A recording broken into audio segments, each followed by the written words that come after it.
المغضوب عليهم ولا الضالين صلی اللہ علیہ اہل بیت اطہار علیہ السلام کی عظمت پر درود بھیجے محمد و آل محمد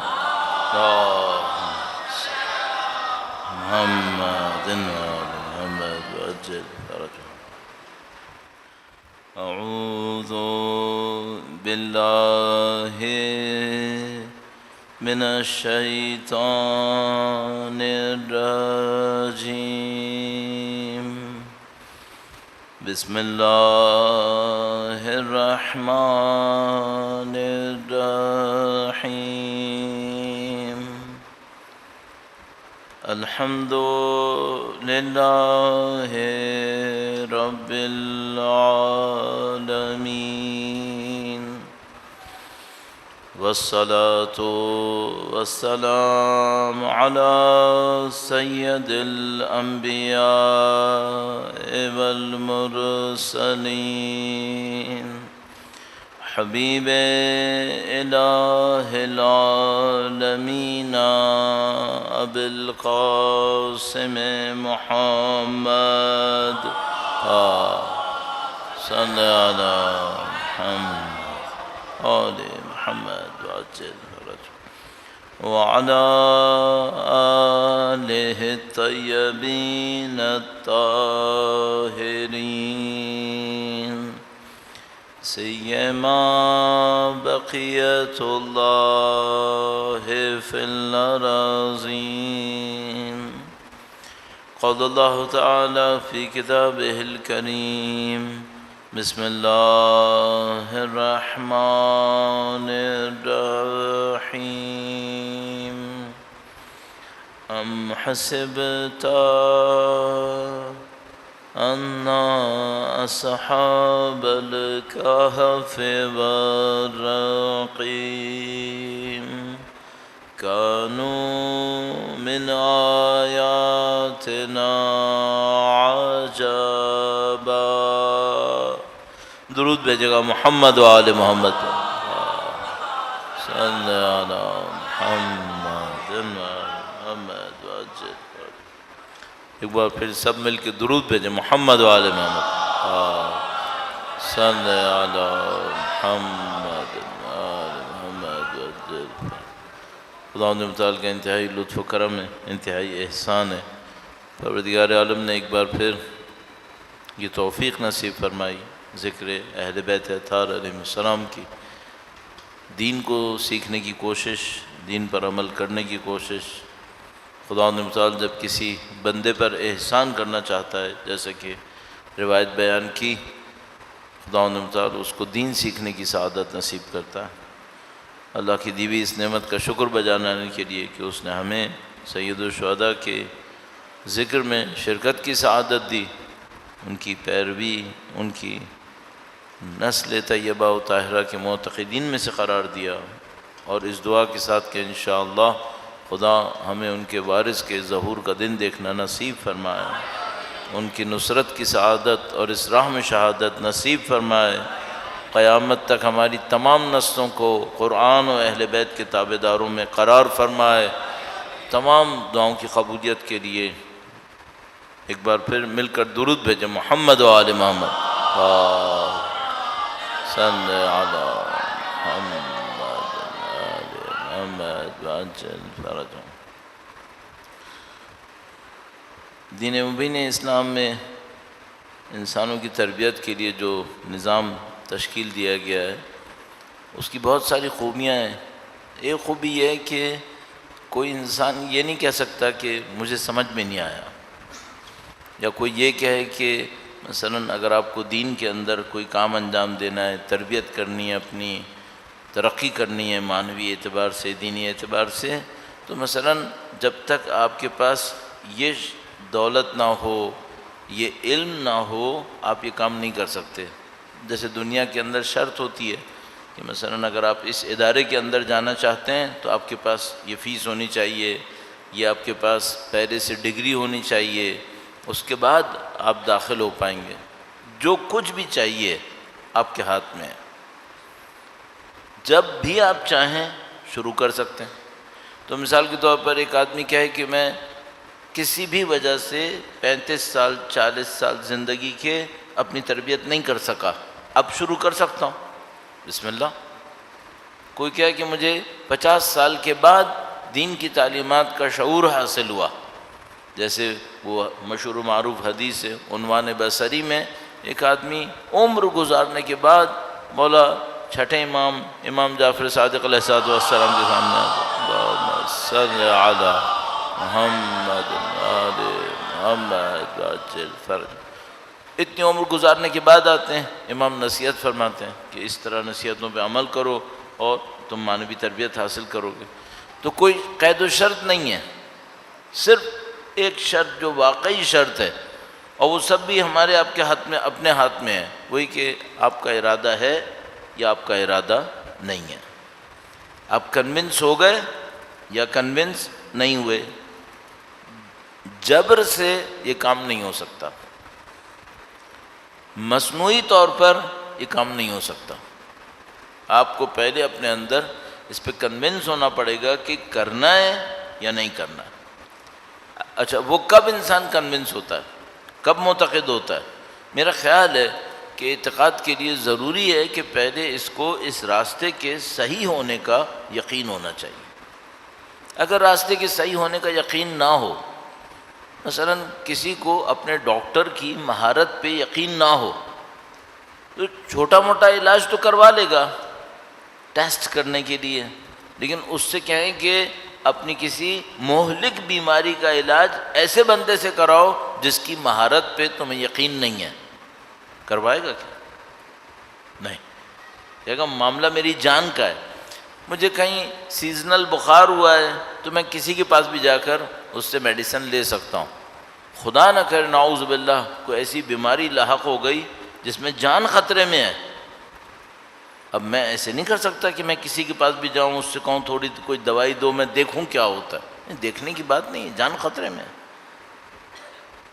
آپ کو مجھے اگر معنوی تربیت پہ کام کرنا ہے، سب سے پہلے اس پہ آپ کو یقین لانا پڑے گا کہ یہی راستہ ہے اور کوئی راستہ نہیں ہے، کامیابی اس میں ہے۔ آپ کہیں گے بھئی اس میں شک کس کو ہے؟ معاملہ کہنے کا نہیں ہے۔ ایک مثال آپ کی خدمت میں عرض کرتا ہوں، درود بھیجے گا محمد وآل محمد، صلی علی محمد وآل محمد وعجل فرج۔ آپ اور میں خود اپنی زندگی میں کس دن کو بہت اچھا دن کہتے ہیں؟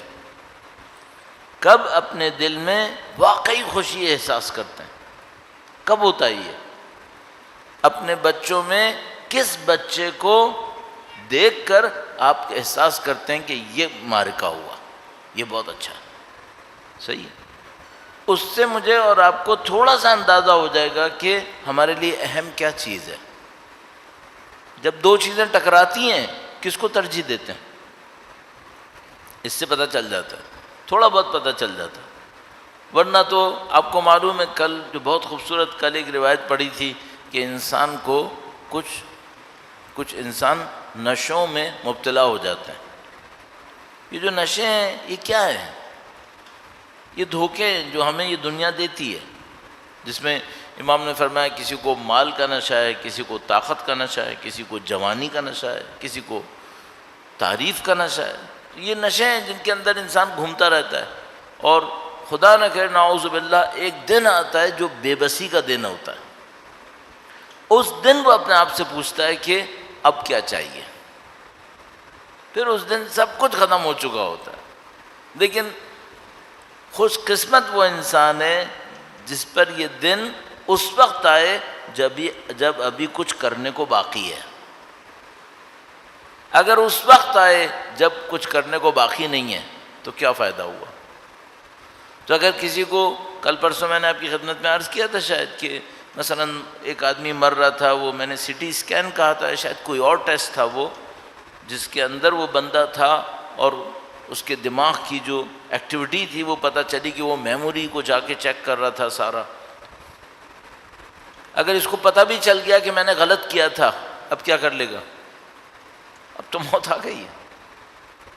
خوش قسمت وہ ہے جس کو پہلے پتہ چلے، یہ احساس پہلے جاگ جائے اب آیت اللہ قراتی ایک دفعہ ہماری مدرسے تشریف لائے، بہت پرانی بات کر رہا ہوں، 86 تقریباً 85 86، تو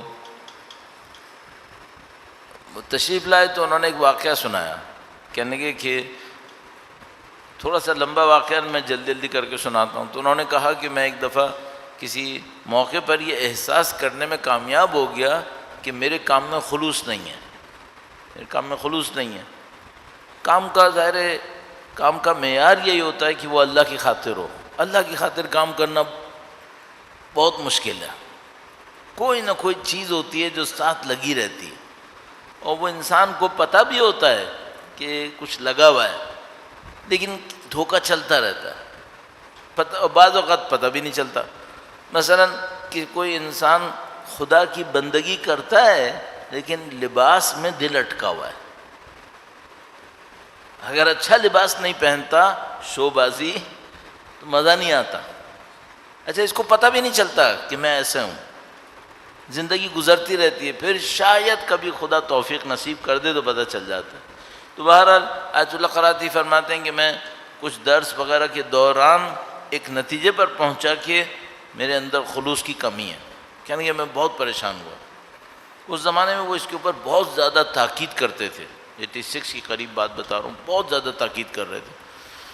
تو کہنے کہ جب مجھے احساس ہوا تو میں مشہد گیا مولا کے روضے پر، اور میں نے مولا کے روضے پہ جا کے یہ نیت کی کہ میں 1 سال تک فی سبیل اللہ اپنی زندگی گزاروں گا، صرف دین کی خدمت 1 سال تک فی سبیل اللہ کروں گا۔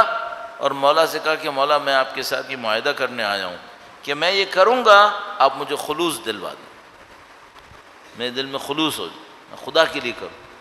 تو کہنے لگے کہ میں کرتا رہا، پھر جیسے ہی کبھی موقع ملتا تھا مشہد جاتا تھا، تجدید عہد کرتا تھا کہ مولا میں اپنے وعدے پر باقی ہوں، میں یہ کر رہا ہوں اور آپ مجھے خلوص دلائیں گے۔ کہنے لگے اسی طرح میں ایک دفعہ مشہد گیا تو ایک پتہ نہیں کوئی مدرسہ تھا، کہنے لگے کہ میں اس میں داخل ہوا کہ درس دینا تھا مجھے، تو وہاں کوئی بندہ کھڑا تھا، اس نے دیکھا کہ میں داخل ہوا ہوں لیکن اس نے کوئی ریاکشن نہیں دیا۔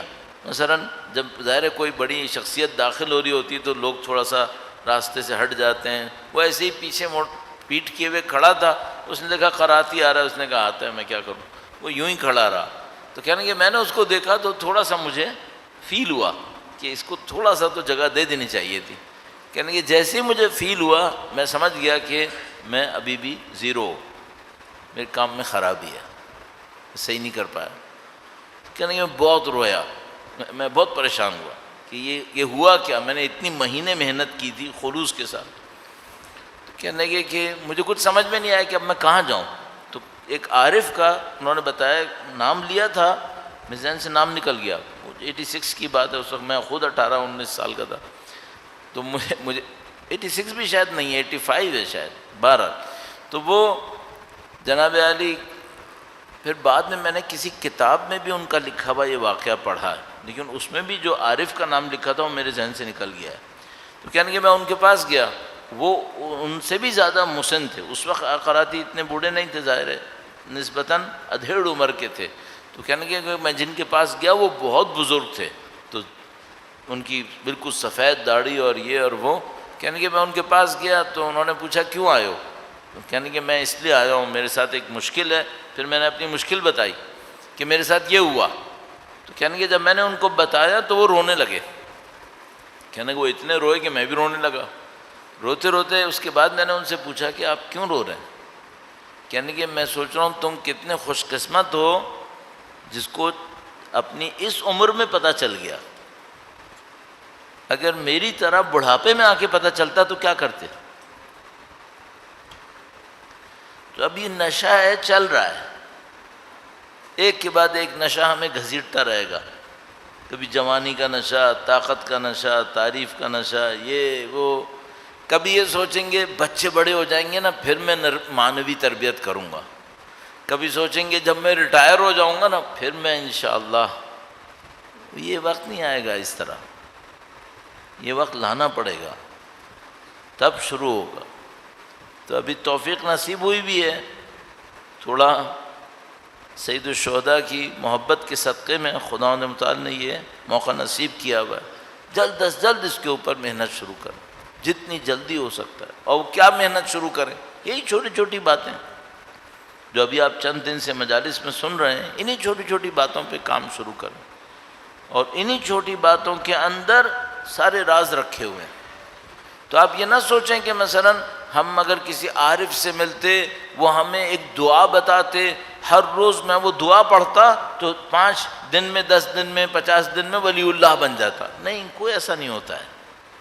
اس ساری دعائیں انہی بنیادی چیزوں کے ساتھ چلتی ہیں۔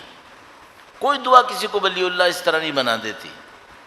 یہ پریکٹسز کوئی آسمان سے نہیں اترنی ہے، یہی روایتوں سے ہی نکالی جاتی ہیں، انہی پہ عمل کرنا ہوتا ہے۔ اس کے بعد دعائیں بھی ہوتی ہیں، اذکار بھی ہوتے ہیں، اوراد بھی ہوتے ہیں، لیکن بنیادی چیزیں یہی ہوتی ہیں۔ مثلا بنیادی ترین چیز کیا ہے؟ بنیادی ترین چیز کیا ہے؟ اپنے آپ کو دنیا کی اٹیچمنٹ سے باہر نکالنا۔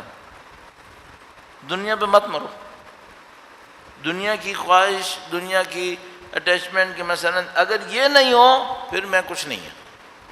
کیوں؟ اس سے باہر نکال لو، بہت سارے کام آسان ہیں۔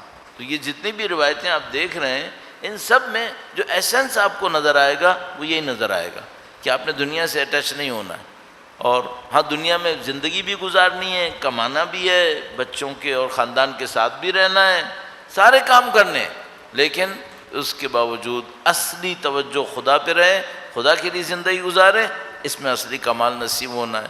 اب آج ایک روایت میں آپ کی خدمت میں عرض کروں گا۔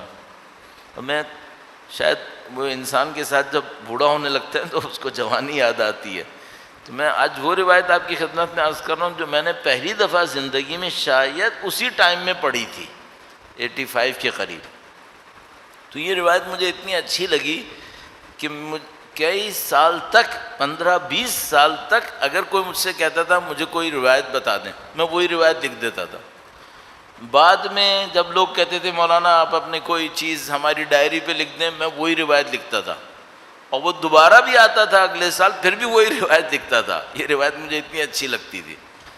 پھر بعد میں مجھے پتہ چلا کہ میں نے صرف ایک ٹکڑا پڑھا ہے، یہ روایت بڑی ہے، تو پھر وہ بڑی روایت بھی مل گئی الحمدللہ رب العالمین۔ تو میں اس بڑی روایت کا کچھ حصہ آپ کی خدمت میں عرض کروں گا۔ ابھی درود بھیجے گا محمد و آل محمد۔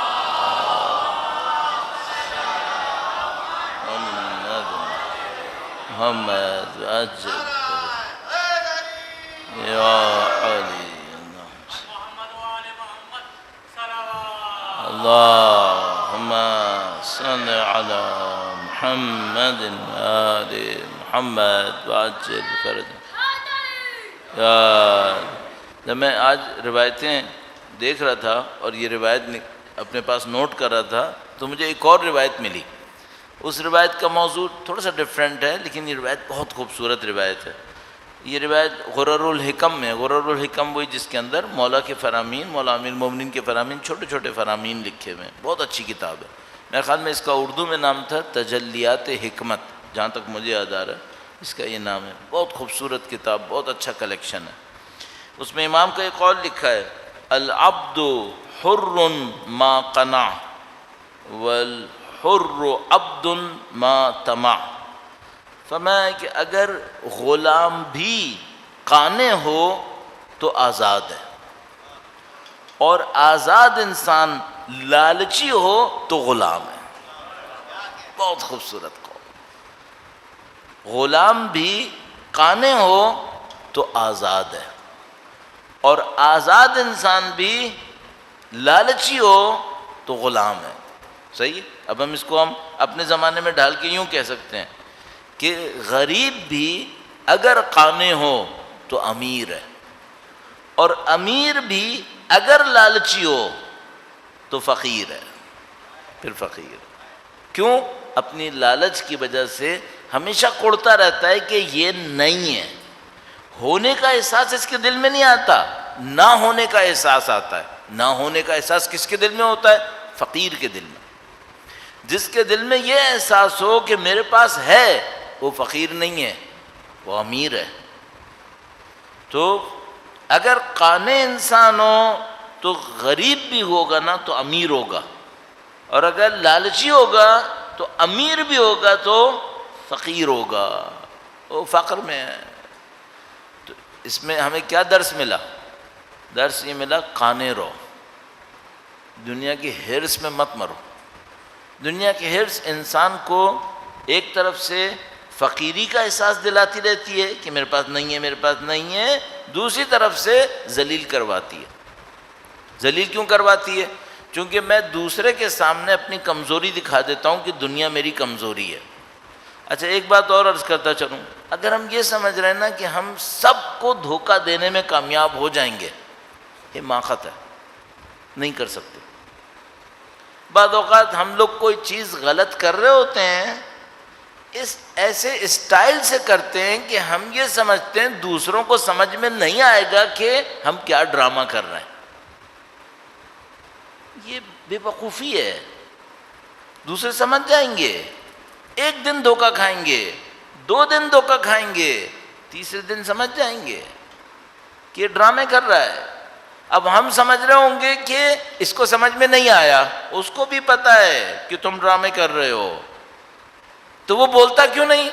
ممکن ہے اس کی بھی کوئی مجبوری ہو، اس لیے وہ کہتا ہے چلنے دے بھائی اس کو، بے وقوف آدمی کو۔ تو اس لیے ہماری روایتوں میں عربی میں جو شخص مغرور ہوتا ہے اس کے لیے لفظ غرور کا استعمال ہو رہا ہے اردو زبان میں۔ جو آدمی مغرور ہوتا ہے، جس کے دماغ میں یہ، اس کے لیے غرور کا لفظ استعمال ہوا ہے۔ غرور عربی میں دھوکے کو کہتے ہیں۔ عربی میں جب کہتے ہیں مغرور تو اس کا مطلب ہوتا ہے وہ آدمی جس کو دھوکا ہوا ہے۔ اردو زبان میں کیوں اس متکبر کو مغرور کہتے ہیں؟ کیونکہ اس کو دھوکا ہوا ہے کہ یہ دوسروں سے بہتر ہے، نہیں ہے بہتر، دوسروں کو بھی پتہ ہے کہ بہتر نہیں ہے۔ تو بہت امپورٹنٹ ہے کہ ہم اور آپ اپنی حقیقت کو پہچانیں۔ یہ دھوکے بازیوں سے کوئی کام نہیں ہوگا۔ اچھا یہ دھوکے کیا ہوتے ہیں؟ میں نے عرض کیا جیسے کہ بھئی میں اپنے کپڑوں کے ذریعے سے دوسروں کے سامنے اپنی اہمیت جتانا چاہتا ہوں، نہیں ہوتا اس طرح۔ کوئی کپڑے سے چلے گا، کوئی گاڑی سے چلے گا، کوئی گھر سے، کوئی اپنی شہرت سے، کوئی اپنی طاقت سے، کوئی اپنی دولت سے، کوئی پتہ نہیں اپنے تعلقات سے۔ کس کو دھوکہ دے رہے ہو؟ اچھا فرض کرو دنیا میں لوگوں کو دھوکہ دینے میں کامیاب ہو گئے، نیچے نہیں جانا ہے؟ کب تک؟ نیچے بھی تو جانا ہے، وہاں دھوکے چل جائیں گے؟ نہیں چلنے والے۔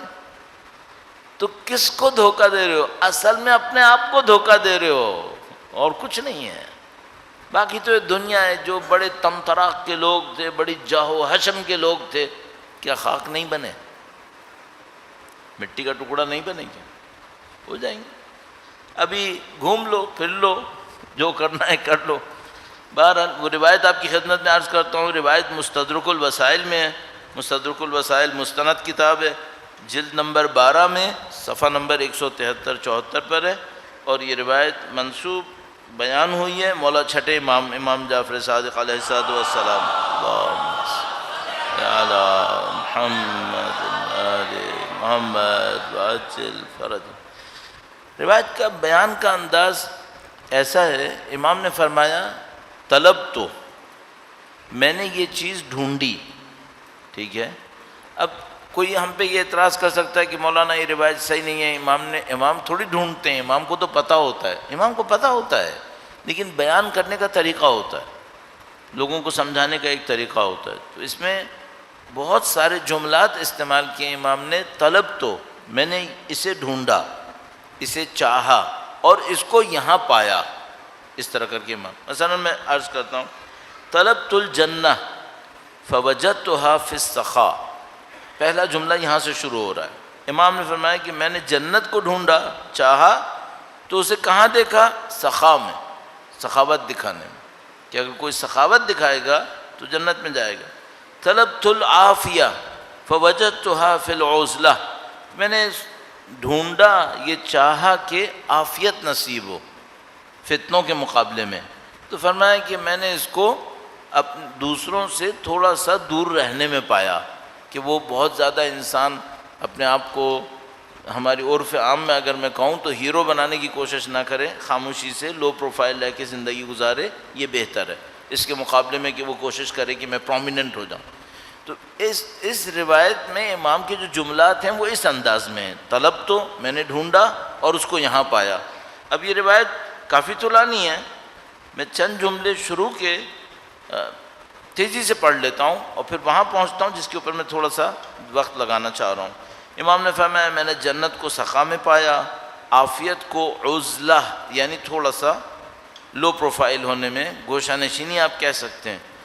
پھر فرمایا کہ میں نے چاہا کہ میرے اعمال کا وزن زیادہ ہو تو اس کو اس گواہی میں پایا، شہادت میں، یعنی لا الہ الا اللہ محمد الرسول اللہ، درود بھیجیں محمد وآل محمد، صلی علی محمد آل محمد وعجل فرجهم۔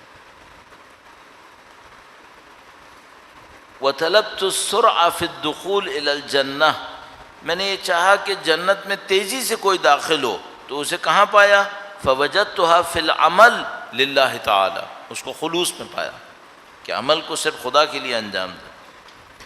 وطلبت حب الموت، حب الموت، میں نے یہ چاہا کہ موت مجھے اچھی لگے، موت اچھی لگے، یہ کیسے ملتی ہے؟ فوجدته فی تقدیم المال لوجہ اللہ، تو میں نے اس کو پایا کہ میں پیسے کو، اپنے مال کو اللہ کی راہ میں خرچ کروں۔ آپ کو حضرت ابوذر والی نصیحت یاد ہے جس میں 7 پوائنٹس تھے، اس میں سے ایک یہی تھا کہ اگر مال کو آگے بھیج دو گے موت آسان ہو جائے گی، موت اچھی لگے گی۔ کیوں اچھی لگے گی موت؟ کیونکہ مرنے پر آپ وہاں جائیں گے جس کو آپ خوب پتہ ہے کہ میں نے بنا کے رکھا ہوا ہے، ضائع نہیں ہوا ہے، بنا کے رکھا ہوا ہے۔ اچھا جس کو پتہ ہے کہ نعوذ باللہ میں ایک بہت اچھے گھر سے ایک صحرا میں جا کے بیٹھنے والا ہوں نعوذ باللہ تعالیٰ، اس کو جانا اچھا نہیں لگے گا۔ لیکن جس کو یہ پتہ ہو کہ میں صحرا سے نکل کر 5 اسٹار ہوٹل میں جانے والا ہوں، اس کو جانا اچھا لگے گا۔ تو اگر امام فرما رہے ہیں کہ موت، میں چاہا کہ مجھے موت اچھی لگے، کیسے اچھی لگتی ہے؟ فرمایا تقدیم المال لوجہ اللہ، اللہ کی راہ میں مال دینے سے یہ اچھی لگتی ہے۔ پھر ورنہ موت اچھی نہیں لگتی، موت سے لوگ بھاگتے ہیں، موت کے ذکر سے ڈرتے ہیں۔ پھر اب یہاں سے میں زیادہ اصرار کرنا چاہ رہا ہوں۔ وطلبت حلاوۃ العبادہ، میں نے چاہا کہ مجھے عبادت کی مٹھاس ملے۔ صحیح ہے؟ اچھا اب یہ وہ مسئلہ نہیں ہے جو ہم سب کو مشکل لگتا ہے کہ بھئی عبادت تو ہم کرتے ہیں مزہ نہیں آتا، مزہ کا مسئلہ ہے نا۔ تو امام نے فرمایا طلبت حلاوۃ العبادہ، میں نے عبادت کی مٹھاس یعنی عبادت کا مزہ وہ میں نے چاہا۔ فوجدتها فی ترک المعصیہ، تو میں نے دیکھا کہ یہ گناہوں کو ترک کرنے میں ہے۔ گناہ کر کے بھی کوئی شخص شاید عبادت کرنے میں کامیاب ہو جائے، تو مثال کے طور پر 2 نمازوں کے درمیان گناہ کرے لیکن نماز پھر بھی پڑھ لے، لیکن ایک مشکل ہوگی۔ کیا مشکل ہوگی؟ اس کو اس نماز میں مزہ نہیں آئے گا، زور زبردستی کر کے جبر کر کے 4-5 رکعت پڑھ لے گا، مزہ نہیں آئے گا۔ مزہ چاہیے تو کیا کرے؟ گناہ ترک کرے۔ اب دیکھیے یہ جو روایتیں ہیں یہ صرف الفاظ نہیں ہیں، یہ قوانین ہیں، اور یہ قوانین بھی کیسے قوانین ہیں؟ یہ وہ قوانین ہیں جن کو ہم کہتے ہیں یونیورسل ٹروتھ، آفاقی حقیقتیں۔ کیا مطلب؟ یہ 1000-1200 سال، 2000-4000 سال گزرنے سے پرانی نہیں ہوتی، ہمیشہ نئی ہے، ہمیشہ سچ ہے۔ تو آج میں اور آپ 1400 سال بعد مثلا 1200 سال 1300 سال کے بعد بیٹھے ہیں اور ہمارے سامنے پھر وہی مسئلہ ہے کہ عبادت کا مزہ کیسے آئے گا۔ تو امام فرما رہے ہیں تمہیں عبادت کا مزہ چاہیے، کیا کرو؟ گناہ کو ترک کرو۔ اب یہ ہم سب کی زندگی سے مربوط ہے۔ دیکھیں ان باتوں میں خوبی یہ ہے ہمارے اور آپ کے دل کو ٹچ کرتی ہیں، ہمارا معاملہ ہے یہ۔ ایسا نہیں ہے کوئی مریخ کے اوپر بیٹھ کے کوئی بات ہو رہی ہے آپ کے ہم سے کیا تعلق ہے اس کا، نہیں، ہم سے تعلق ہے، ہم نے عبادت کرنی ہے، ہمیں عبادت پہ مزہ چاہیے۔ مزہ نہیں آتا تو پھر عبادت کیا کرتا ہے انسان؟ ٹالنے والی کرتا ہے۔ اس کو بولو مثلا 2 رکعت نافلہ پڑھ لے، عذاب لگے گا، اور 2 رکعت نافلہ پڑھنے میں جو 3 منٹ لگتے ہیں ابھی 30 منٹ یہ چینل کے اوپر لگائے گا، یہ واٹس ایپ کے گروپس میں لگائے گا، لیکن نافلہ پڑھنے کے لیے اس کے پاس نہ کہ وقت نہیں ہے، دل نہیں چاہ رہا اصلا۔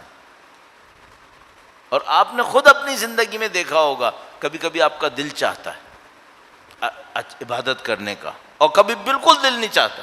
کیوں ایسا ہے؟ امام فرما رہے ہیں قانون یہ ہے، جب بھی گناہ ترک کرو گے عبادت کی لذت بڑھ جائے گی۔ طلبت حلاوة العبادہ فوجدتها فی ترک المعصیہ وطلبت، یہ بہت روایت ہم لوگوں کی زندگی کو ٹچ کرنے والی ہے۔ وطلبت رقۃ القلب، میں نے چاہا کہ مجھے قلب کی رقت ملے۔ قلب کی رقت کیا مطلب؟ آپ نے کبھی وہ کلپ دیکھے ہیں جس میں آیت اللہ بہجت نماز جماعت پڑھا رہے ہوں، تو وہ ایسے روتے تھے جیسے پتہ نہیں کیا ہو گیا، جیسے مثلا جیسے عربی محاورے میں کہتے ہیں جیسے کسی ماں کا کوئی بچہ مر گیا ہو ایسے روتا ہے، تو وہ جماعت میں ایسے روتے تھے سمجھ میں نہیں آتا تھا ہو کیا گیا ان کو۔ اگر کوئی پہلی دفعہ جاتا تھا تو پریشان ہو جاتا تھا کہ پتہ نہیں کیا مشکل پڑ گئی، آج کوئی خاص مسئلہ ہے۔ پھر کوئی دوبارہ بار جائے تو اس کو پتہ چلے گا بھائی ہر روز کا معاملہ یہی ہے۔ اچھا ان کا دل اتنا رقیق کیوں ہے؟ ان کے دلوں میں اتنی نرمی کیوں ہے؟ ہم لوگوں کو بعض اوقات اللہ کی راہ میں روئے ہوئے دن گزر جاتے ہیں، رونا نہیں آتا، نمازیں پڑھتے ہیں آنسو نہیں نکلتے، کیوں؟ ان کو تو لگتا ہے جیسے آنکھوں پہ آنسو لگے میں، جیسے ہی اللہ کا نام لیتے ہیں شروع کرتے ہیں ان کو آنسو نکلنے لگتے ہیں۔ ائمہ کی نمازوں کے بارے میں جو روایتیں ہیں وہ آپ دیکھ رہے ہیں، ان کے ماننے والوں کی، اچھے ماننے والوں کی جو روایتیں ہیں وہ آپ دیکھ رہے ہیں کس طرح سے نماز پڑھتے ہیں۔ تو یہ رقت ہمارے اندر کیوں نہیں ہے، یا کم ہے مجھ جیسوں میں، یا نہیں ہے؟ مثلا فرمایا کیا؟ طلب تو رقت القلب، میں نے دل کی رقت چاہی، فوجدتها فی الجوع والعطش، اس کو بھوک اور پیاس میں پایا۔ کیا مطلب اگر کوئی یہ کہے کہ مولانا مجھے رونا نہیں آتا اللہ کی راہ میں، تو ہمیں اس سے کیا کہنا چاہیے؟ ہمیں اس سے کہنا چاہیے کہ بیٹا روزہ رکھو، یا تو روزہ رکھ لو، تھوڑا سا بھوک اور پیاس بڑھاؤ اپنی، یا ایک اور کام کر لو، پیٹ بھر کے نہیں کھاؤ، ذرا ہلکا ہاتھ رکھو، تھوڑا کم کھاؤ، ہر وقت کھانے کی کوشش نہیں کرو۔ حدیث عنوان بصری آپ کے ذہن میں ہے نا کہ امام نے فرمایا جب تک بھوک نہ لگے مت کھانا، اور جب کھانا کھانے بیٹھو تو بھوک ختم ہونے سے پہلے ہاتھ اٹھا لینا۔ کیوں؟ امام چاہتے ہیں بھوک باقی رہے۔ اب اس روایت میں امام نے فرمایا کیوں بھوک باقی رہے؟ کیوں؟ اگر بھوک اور پیاس رہے گی تو دل رقیق رہے گا۔ اچھا اب اس رقیق دل اس کے بالکل مقابلے میں کیا ہے؟ اگر کوئی خوب پیٹ بھر کے کھا لے، کیا مطلب؟ اب اس کا دل سخت ہوگا، اب اس کا دل پتھر ہوگا۔ اچھا رقیق قلب کی ایک اور نشانی ہے، اس کو لوگوں پہ رحم آتا ہے۔ سخت دلی کی کیا نشانی ہے؟ رحم نہیں آتا، کسی پہ ترس نہیں آتا۔ لوگ مر رہے ہیں، مشکل میں مبتلا ہیں، دیکھتا رہتا ہے، اس کے دل میں کوئی اثر نہیں۔ کیوں ایسا ہے؟ یہ دیکھو، یہ جو کھانے پینے کے اندر ہماری بے احتیاطیاں ہیں وہ ہمیں کہاں تک لے آئی ہیں کہ لوگوں کا مرنا بھی ہمارے اوپر اثر نہیں ڈال رہا۔ تو امام نے فرمایا تمہیں رقت قلب چاہیے، تھوڑا بھوک اور پیاس بڑھاؤ اپنی، تھوڑا اس پہ محنت کرو۔ ابھی تو میں عجیب ایک بات دیکھتا ہوں، جو لوگ صحت کی خاطر بھوک برداشت کر لیتے ہیں، ہم خدا کی خاطر بھوک برداشت نہیں کرتے۔ ویسٹ میں جاؤ دیکھو، وہاں پہ بات کرتے ہیں انٹرمیٹنٹ فاسٹنگ۔ انٹرمیٹنٹ فاسٹنگ کیا ہے؟ 16 گھنٹے آپ نے کچھ نہیں کھانا ہے۔ کیوں نہیں کھانا ہے بھائی؟ کہنے جو کھانا ہے 8 گھنٹے میں کھا لو، باقی 16 گھنٹے نہیں کھانا ہے۔ کیوں؟ کہنے اس سے آپ کی صحت اچھی رہے گی۔ تو میں سوچتا تھا کاش مجھے خدا اتنی توفیق دے میں 16 گھنٹے کا روزہ رکھ لوں، پتہ نہیں میں کتنا ولی اللہ بن جاؤں گا۔ وہ پیٹ کی خاطر کر رہے ہیں، صحت کی خاطر کر رہے ہیں، ہمارے یہاں بھی کرتے ہیں الحمدللہ، لیکن کم کرتے ہیں۔ اچھا وہ بھی جو کرتے ہیں تو پھر ایک اور مصیبت کر رہے ہیں، وہ کہہ رہے ہیں 8 گھنٹے جو کھانا ہے کھاؤ. تو ان کو اس سے پرواہ نہیں ہے کہ انہوں نے اپنی کوئی معنوی تربیت کرنی ہے، ان کو تو اپنی باڈی کو فٹ کرنا ہے صرف، آپ کو تو معنوی تربیت کرنی ہے. تو امام فرمانے کیا کرو، تھوڑا بھوک اور پیاس کو خیال کرو، ہر وقت کھانے کا مت سوچو، جب بھی بھوک لگے فوراً کچھ کھا لو، نہیں کرو ایسے، تھوڑا بھوک جانے دو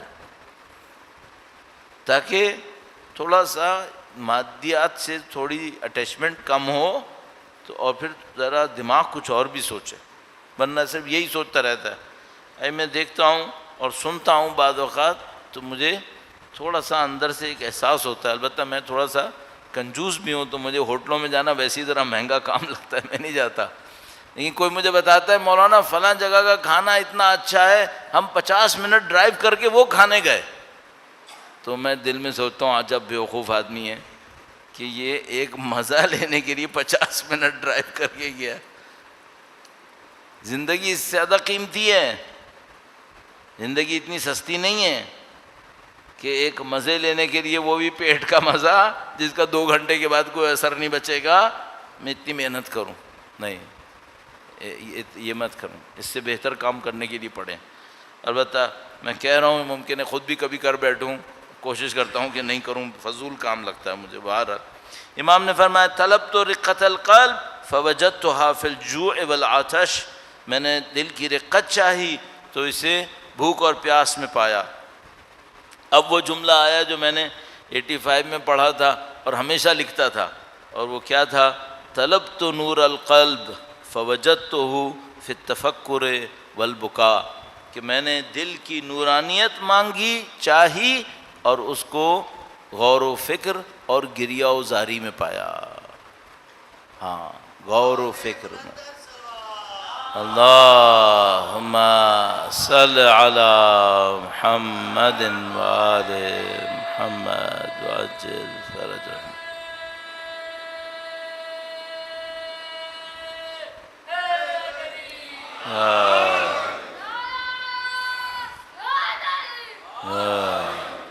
غور و فکر میں اور گریہ و زاری میں، غور و فکر، گریہ و زاری. اچھا اب میں آپ سے ایک بات پوچھتا ہوں، یہ نور قلب ہمیں اور آپ کو چاہیے نہیں چاہیے؟ اچھا نور قلب کے بعد کیا ہوتا ہے؟ پتہ نہیں کتنی دفعہ عرض کر چکا ہوں، دوبارہ یاد دلانے کے لیے. قلب نورانی ہوتا ہے تو ریفلیکشن اوپر سے آتی ہے، نمبر 1. نمبر 2، فیصلے صحیح کرتا ہے، فیصلے صحیح کرتا ہے. تو یہ بہت ضروری ہے، قلب تاریک ہو جائے فیصلے غلط کرے گا، اوپر سے کوئی علم نہیں آئے گا. عبرت بھی نورانی قلب میں آئے گی، عبرت ورنہ نہیں آئے گی. صحیح ہے، ہر چیز قلب کی نورانیت سے آئے گی. ٹھیک ہے، یہ کہاں سے ملے گی؟ غور و فکر اور گریہ و زاری سے. اب میں آپ سے ایک بات عرض کرتا ہوں، آپ کے اور میرے لیے کھانا اہم ہے یا نہیں ہے؟ ہاں اہم ہے، نہیں کھائیں گے مریں گے، کھانا اہم ہے. تو آپ نے یہ طے کیا ہوا ہے کہ میں دن میں 3 وقت یا کم سے کم 2 وقت کھاؤں گا. کوئی دن ناغے کا ہے اس میں؟ آپ کہیں گے مولانا ہم 1 سال میں ماہ رمضان میں روزے رکھتے ہیں، اس میں 5 مرتبہ کھاتے ہو، مجھے پتہ ہے، میں بھی تو دیکھ رہا ہوں بلکہ میں بھی تو کھاتا ہوں، مجھے بھی تو پتہ ہے کہ سب کیا کرتے ہیں، اس میں تو 5 دفعہ کھاتے ہیں، پھر 3 دفعہ کی جگہ. تو یہ جو ہم 3 مرتبہ کھانا کھاتے ہیں، 2 مرتبہ کھانا کھاتے ہیں، 2 مرتبہ اس لیے کہہ رہا ہوں کہ بعض عقل مند لوگ ہیں 2 مرتبہ کھاتے ہیں. اگر 3 اس میں ناغہ کرتے ہیں؟ نہیں، ناغہ نہیں کرتے. صحیح ہے. یہ بتاؤ غور و فکر میں ناغہ تو نہیں کرتے؟ اس کا آپ کا ٹائم کون سا ہے؟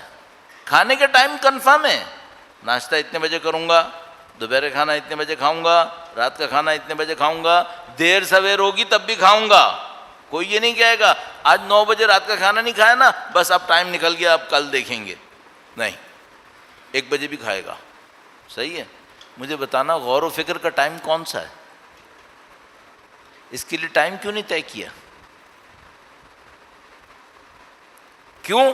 اس کی اہمیت نہیں ہے، اس کی اہمیت نہیں.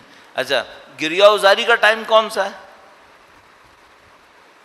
شب جمعہ انشاءاللہ دعائے کمیل پڑھوں گا، اگر اس وقت ٹائم مل گیا تو انشاءاللہ ایک آدھ آنسو نکال ہی لوں گا، بس اتنی اہمیت ہے۔ اس کا ٹائم کیوں نہیں طے کیا؟ کھانے کے ٹائم کیوں طے کیے تھے؟ کیونکہ قلب کی نورانیت کو اتنی اہمیت نہیں دی ہم نے۔ دے دیتے، اب دے دو۔ گریہ وزاری کا ایک ٹائم نکالو، بتاؤ کب گریہ کرنا ہے، غور و فکر کا ٹائم نکالو، کب سوچنا ہے۔ ہر وقت کی بات ہے یہ تو۔ یہ بلیوں، اللہم صل علی محمد وآل محمد وعجل فرج یا حسین کا یا علی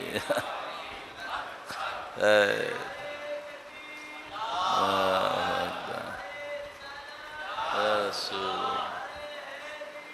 یا علی۔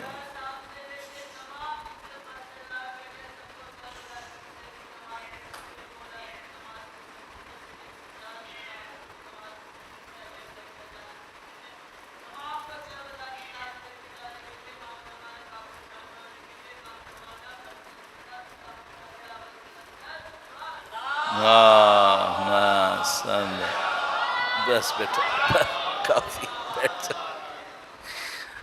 ابھی میں اتنا کہہ رہا ہوں غور و فکر، اور وہی ہم مس کر رہے ہیں۔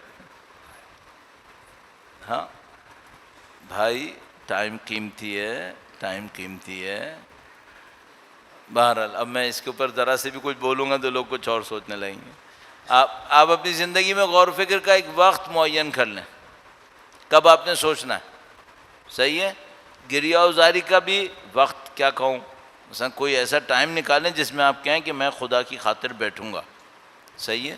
اب اس کا ایک راستہ بتا سکتا ہوں، آپ کہیں گے بھائی کوئی آخر تک بتاؤ، ہاں آخر تک بتا سکتا ہوں۔ مثلا آپ نے نماز پڑھ لی، کون سی نماز آپ تھوڑا سکون سے پڑھتے ہیں یہ بتائیں۔ ظہر اثر مولانا آفس میں ہوتے ہیں، ہم دکانوں پہ ہوتے ہیں، ہمیں سکون نہیں ہوتا، چلو ٹھیک ہے۔ مغرب عشاء تھکے ہارے آتے ہیں مولانا، اسی وقت تو گھر میں داخل ہوتے ہیں، ہم جلدی پڑھتے ہیں۔ فجر، اس میں تو مولانا آنکھ ہی نہیں کھلتی ہے، اس میں تو بس ایک آنکھ کھولتے ہیں تاکہ پڑھ کے دوبارہ سو جائیں۔ وہ بندے خدا، تو تم نے عبادت کرنی کب ہے؟ انشاءاللہ جب ریٹائر ہو جائیں گے نا پھر ساری عبادتیں کریں گے، نہیں نصیب ہوگا۔ ریٹائرمنٹ 60 سال کے بعد ہے، وہ بھی نصیب نہیں ہوگا۔ یہ ابھی کرنا ہے، ابھی کوئی وقت نکالنا پڑے گا۔ اب آپ مثال کے طور پر آپ یہ بولو کہ مثلا مولانا ہاں ٹھیک ہے میں کام کروں گا، سونے سے پہلے کروں گا، اچھا ایک دن میں تھک کے سوؤں گا، آج چلو چھوڑ دیتے ہیں، نہیں یہ نہیں کرو۔ پھر آپ نے سونے سے پہلے سورہ حشر پڑھنی ہے، ابھی مرو یا نہ مرو پڑھو، مر بھی رہے ہو تو پڑھو۔ کیوں؟ ابھی ایک بات بتا دوں، ابھی ایک کال آ گئی نا جس میں آپ کا دل ٹھوک رہا ہے، ابھی آپ نے 15 منٹ اس کے اوپر بات کرنی ہے، اور 4 منٹ سورہ حشر کا وقت نہیں تھا، اب کیوں نکل آیا؟ اب نکل آیا۔ ایک ٹائم لگاؤ، اس ٹائم پہ میں بیٹھ کر اپنے بارے میں غور و فکر کروں گا۔ کوئی بھی نماز سے پہلے ہے، نماز کے بعد ہے، رات کو سونے سے پہلے ہے، لیکن پابندی چاہیے۔ اللہ کا شکر ہے میں اس قید سے آزاد ہو گیا کہ میں کہیں پہ جاؤں، میں نے اپنے آپ کاموں کا ایسے منظم کر لیا کہ مجھے کہیں جانے کی ضرورت نہیں پڑے گی، گھر پہ بیٹھ کے کر سکتا ہوں۔ تو میں نے اپنی زندگی میں طے کیا کہ میں نماز کے بعد ایک کام کروں گا جو مجھے پسند آئے، فجر کے بعد وہ کروں گا جو مجھے پسند آئے، اور وہ جو دنیا مجھے گھسیٹتی ہے وہ نہیں کروں گا۔ جب میرے پاس لبرٹی ہے تو میں اس کو کیوں نہیں استعمال کروں؟ میرے پاس ایک موقع ہے تو میں استعمال کروں گا۔ تو میں زندگی میں سوچا میں فجر سے پہلے، فجر کے بعد اپنی اس کے لیے کروں گا جس سے میری آخرت بنے گی۔ آپ کوئی ٹائم طے کر لو، اس میں وہ کرو جو اللہ کے نبی نے ابو ذر سے کیا کہا تھا، ابو ذر اس کام میں مشغول ہو جاؤ جو تم چاہتے ہو کہ مرنے سے پہلے کر لو، انتظار نہیں کرو، ابھی مشغول ہو جاؤ۔ تو آپ اپنا ایک ٹائم طے کریں، اس ٹائم میں میں نے سوچنا ہے، اس ٹائم میں میں نے اللہ کی راہ میں ایک آنسو صحیح نکالنا ہے۔ کیا طریقہ ہوگا؟ ہمیں پاس روایتیں موجود ہیں کہ اگر کبھی بندہ 10 مرتبہ یا اللہ کہہ کے خدا کو پکارے تو خدا عرش سے ندا دیتا ہے کیا چاہیے تجھے، کیا چاہیے. جب بھی آپ نے یہ کرنا ہو سکون سے بیٹھو، 10 مرتبہ خدا کو پکارو، یا اللہ، یا اللہ 10 مرتبہ بول لیں، 10 مرتبہ یا رب بول لیں جو آپ کو پسند آئے. پھر 1-2 منٹ خدا سے بات کریں، خدا میں اس لیے آیا ہوں تیرے پاس. سجدے میں کرنا چاہتے ہیں، پہلے میں کہتا تھا سجدے میں کر لو، پر میں نے دیکھا بعض لوگ کہتے ہیں سجدے میں نہیں کر پاتے، چلو جیسے بیٹھ کے کر لو، مسئلہ نہیں، کیسے بھی کرو. 10 مرتبہ یا اللہ پکارو، دروازے خود بخود کھلتے ہیں روایتوں کے مطابق. تو یہ اس کا ایک نسخہ. مولا امام ششم کی ذات پر، تمام ائمہ کی ذات پر درود بھیجیں. محمد و آل محمد، صلی علی محمد آل محمد وعجل فرج. اس میں 1-2 جملے اور عرض کرتا ہوں. کل اس سلسلے کی یہاں پہ آخری مجلس ہوگی، چونکہ ہمیں سفر پہ جانا تھا اور ہم نے سوچا تھا 9 دن تو کم از کم پڑھ لیں گے. وہ پتہ نہیں پچھلے مہینے کی ڈیٹ آپ کو پتہ ہے کہ وہ 30 کی ہو گئی، جبکہ اس کو 30 کا نہیں ہونا تھا، 29 کو ہونا تھا، لیکن بہرحال وہ 30 کی ہو گئی. اور وہ ٹکٹس کی پوزیشن ایسی ہے فلائٹس کے اوپر کہ ہم آگے کی بک ہی نہیں کروا پائیں گے. تو پھر مجبور ہوئے کہ کل رات پھر روانہ ہونا پڑے گا. تو کل رات اس سلسلے کی یہاں پہ آخری مجلس ہوگی. میرے خیال میں منتظمین کا ارادہ بھی یہی ہے. اگر انہوں نے میری ریپلیسمنٹ میں کسی اور کو 2 دن پڑھوانا ہوا تو آپ کو بتا دیں گے، لیکن بہرحال میں کل آخری مجلس اس سلسلے کی یہاں پہ پڑھ کے پھر آپ سے اجازت چاہوں گا. تو یہ بھی چند جملے میں 1-2 جملے اور عرض کرتا ہوں، اور باقی جملے کل انشاءاللہ پڑھ کے اس روایت کو پورا کر لیں گے انشاءاللہ تعالی. تو ایک بار پھر درود بھیجے گا. محمد و آل محمد، محمد آل محمد. فرمایا طلبت نور القلب، میں نے دل کی نورانیت چاہی. فوجدتہ فی التفکر والبکا، اس کو غور و فکر اور گریہ و زاری میں پایا. وطلبت الجواز علی الصراط، میں نے چاہا کہ پل صراط پہ سے تیزی سے گزر جاؤں. فوجدتہ فی الصدقہ، اس کو صدقے میں پایا. صدقہ کیا ہے؟ جیسے ہی میں نے کہا صدقہ تو بعض لوگوں کو خیال ہوا جیب ہلکی ہونے والی ہے. اب صدقہ پیسہ ہے، اس سے بڑی چیزیں صدقہ ہے. اس سے بڑی کیا چیز صدقہ ہے؟ علم دینا صدقہ ہے. علم، ہدایت دینا صدقہ ہے، صدقہ ہے. اور بہت سادہ باتیں روایتوں میں سب بیان ہوا ہے.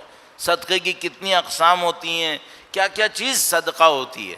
مثلا بہت اچھا ایک صدقہ، بہت سادہ، بے خرچ، بلا کسی نقصان، اور کیا ہے؟ بچے کو دیکھ کر ہنسنا کہ وہ خوش ہو جائے، صدقہ ہے. کیا بات ہے! ہمارا دین بہت عجیب ہے. اس دین میں کتنی خوبیاں ہیں. وہ ایک آدمی آیا، اس نے اللہ کے نبی سے کہا ہے کہ اللہ کے نبی آپ نے صدقے کی اتنی فضیلت بیان کی، ہم غریب لوگ، ہم بیچارے کہاں جائیں؟ اللہ کے نبی نے فرمایا تم سے کس نے کہا کہ صدقہ صرف مال کا ہے؟ پھر نبی نے فرمایا یہ سب صدقہ ہے. تو اس نے کہا الحمدللہ، ہم تو پھر سب کچھ کر سکتے ہیں. بچوں کو دیکھ کر مسکرانا صدقہ ہے. پھر نبی نے فرمایا کسی راستے سے پتھر ہٹا دینا کہ لوگ اس میں نہ الجھیں، یہ صدقہ ہے. کسی کے مشکل کام کو حل کر دینا صدقہ ہے. کوئی مشکل پریشانی میں ہو اس کے ساتھ بیٹھ کر 2 جملے ہمدردی کے بول دینا، یہ صدقہ ہے. صحیح ہے. اب بعض اوقات لوگ ہم ایسے ہی، پتہ نہیں آپ نے دیکھا ہوگا کہ مثلا کوئی آپ سے بھی شاید کہتا ہوگا کہ مثلا میں بیمار ہوں میرے لیے دعا کرو. صحیح ہے. یہ بہت بڑی نعمت ہے کہ کوئی آپ سے یہ کہے کہ آپ دعا کریں. اب ڈھنگ سے دعا کریں، پھر یہ بھی صدقہ ہے. دعا کریں صدقہ ہے. دعا بہت بڑا صدقہ ہے. تو اگر میں اور آپ چاہیں نا تو ہماری ساری زندگی صدقات و خیرات میں گزرے گی. ہم چاہ نہیں رہے. امام فرما رہے ہیں صدقے کو اپنا لو، پل صراط پہ سے گزرنا آسان ہو جائے گا. صدقے کو اپناؤ. اس میں پتہ ہے کیوں صدقہ نہیں دیتے ہم لوگ؟ پیسہ تو چھوڑ دو، پیسے کا بھی مسئلہ ہے، لیکن پیسے کے علاوہ جو نہیں دیتے کیوں؟ ہمیں اس دنیا نے چھیننے والا بنایا ہے، دینے والا نہیں بنایا. اور ہمارا دین ہم سے کیا کہتا ہے؟ دینے والے بنو.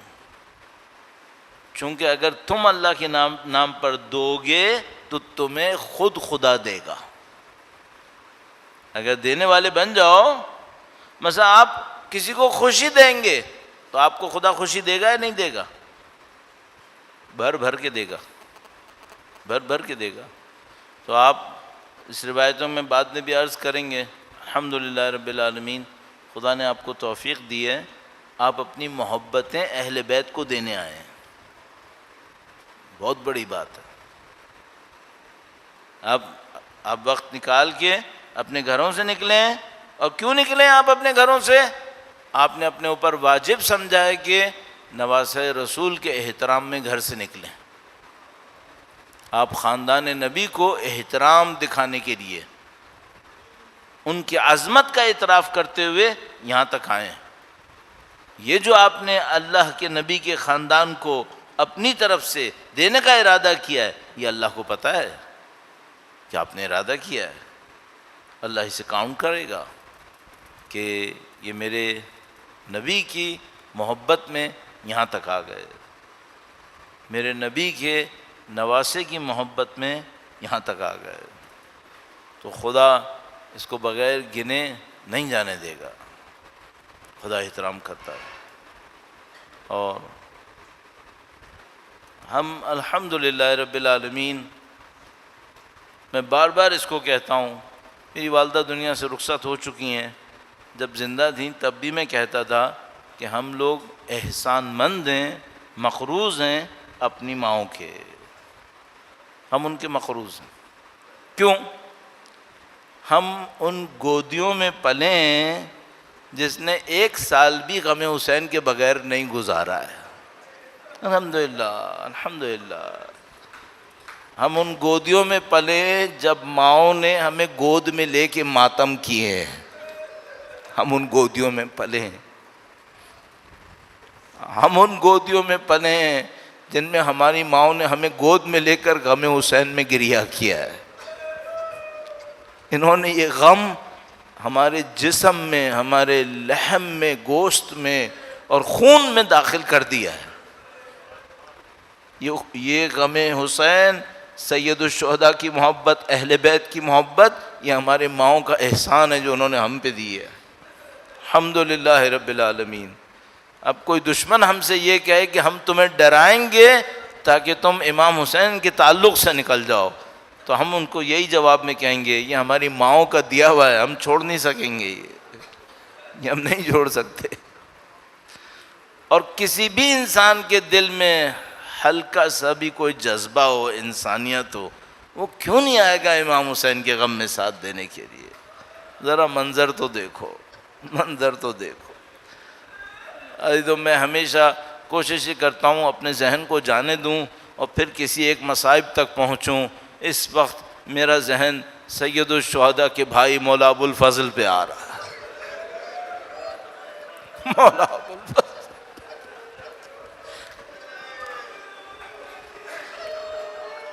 کسی کو شجاعت دیکھنی ہے، وجاہت دیکھنی ہے، وفاداری دیکھنی ہے، ایثار و قربانی دیکھنی ہے، آ کے مولا ابو الفضل کو دیکھیں. آ کے مولا ابو الفضل کو دیکھیں. مولا ابو الفضل کا مقام کیا ہے؟ شب عاشور جب سید الشہداء مولا ابو الفضل کو بھیجتے ہیں کہ بھیا جاؤ 1 رات کی مہلت لے کر آؤ. عزیزو، مستندات کے اندر لکھا ہے کہ سید الشہداء نے فرمایا بنفسی انت یا اخی، میرے بھائی میری جان تجھ پہ قربان. کون کہہ رہا ہے؟ مولا ابو الفضل کے لیے سید الشہداء فرما رہے ہیں میرے بھائی میری جان تجھ پہ قربان. اتنا چاہتے ہیں مولا ابو الفضل کو، اتنا ہی مولا ابو الفضل چاہتے ہیں. اب ذرا تصور کرو کہ اگر سید الشہداء نے علم عباس کو گرتے دیکھ کر کہا میری کمر ٹوٹ گئی. مولا ابو الفضل کا جانا وہ جانا تھا کہ سید الشہداء نے کہا میری کمر ٹوٹ گئی. اب وہ بچے انتظار کر رہے ہیں پانی کا، اور مولا ابو الفضل کی ذمہ داری لگ گئی ہے کہ پانی لے کر آنا ہے، اور نہر فرات تک پہنچ گئے اور چلو کو ہاتھ میں لے لیا، اور چلو کو دیکھ کر گویا بچوں کی پیاس یاد آ گئی، پانی کو پانی پر ہی گرا دیا، اور وہاں سے نکلے وفا کے ساتھ، شجاعت کے ساتھ۔ سید الشہداء کی محبت میں نہر پر ہی مولا ابو الفضل ساری قربانیاں کر چکے تھے۔ اتنا پیاسا پانی تک پہنچے، نہ پیے باہر آ جائے یہی بہت تھا، اور اس کے بعد پھر جو پانی کو بچانے کے لیے بازو کٹوائے کہ ایک بازو کٹا پھر پانی کو بچایا، دوسرا بازو کٹا پھر پانی کو بچایا، اور یہ جہاد چلتا رہا۔ عزیزو، ایک موقع آیا جب دونوں بازو قطع ہو گئے اور پانی کو بچانا ضروری تھا، تو جہاں کہیں سے بھی تیر آتے تھے مولا ابو الفضل اپنے پہلوؤں پر لیتے تھے کہ کہیں مشکیزہ کو تیر نہ لگ جائے، اور مولا ابو الفضل کا جسم مطہر ان تیروں سے چھلنی ہوئے جا رہا تھا۔ بس وہ موقع آیا جو میں نے شاید حضرت مسلم بن عقیل کے مصائب میں ایک دفعہ پڑھا تھا کہ دیکھو جو عاشق ہوتا ہے وہ پہلے جھیل لیتا ہے۔ ابھی امام حسین پیاسے نہیں ہوئے تھے، مسلم پیاسے ہو گئے تھے۔ امام حسین کا لاشا پامال نہیں ہوا تھا، مسلم کا لاشا پامال ہوا تھا۔ ابھی امام حسین کا جسد زین اور زمین کے درمیان نہیں آیا تھا، ابو الفضل کا آ گیا تھا۔ جو منظر امام حسین کے ساتھ ہونا تھا وہ پہلے ابو الفضل نے جھیل لیا تھا، اور یہ وہ منظر تھا جس کو بی بی سیدہ نے کہا کہ میرے بیٹے کے چاہنے والوں کو بتاؤ کہ اگر کسی کے بازو نہ ہو اور سینے کے اوپر تیر لگے ہو تو زمین پہ کیسے آئے گا۔ یہ ابو الفضل ہے۔ اب بھائی آئے ہیں اور مولا آئے ہیں، اب امام حسین بھائی سمجھ کے آئے ہیں اور ابو الفضل مولا کو دیکھ رہے ہیں۔ اب تشریف لانے کے بعد پوچھا کہ زندگی میں تم نے کچھ نہیں مانگ کے دیا، اب کچھ مانگو۔ کہا کہ بس میرا لاشا نہ جائے، بچے منتظر ہیں۔ لعنت اللہ علی القوم الظالمین۔ خدایا تجھے مولا ابو الفضل کی مظلومیت کا واسطہ سید و سردار مولا اور آقا امام آخر الزماں کے ظہور میں تعجیل فرما۔ تجھے مولا ابو الفضل کی مظلومیت کا واسطہ ہمیں ان کی نصرت کی سعادت اور اس راہ میں شہادت نصیب فرما۔ ماتم حسین۔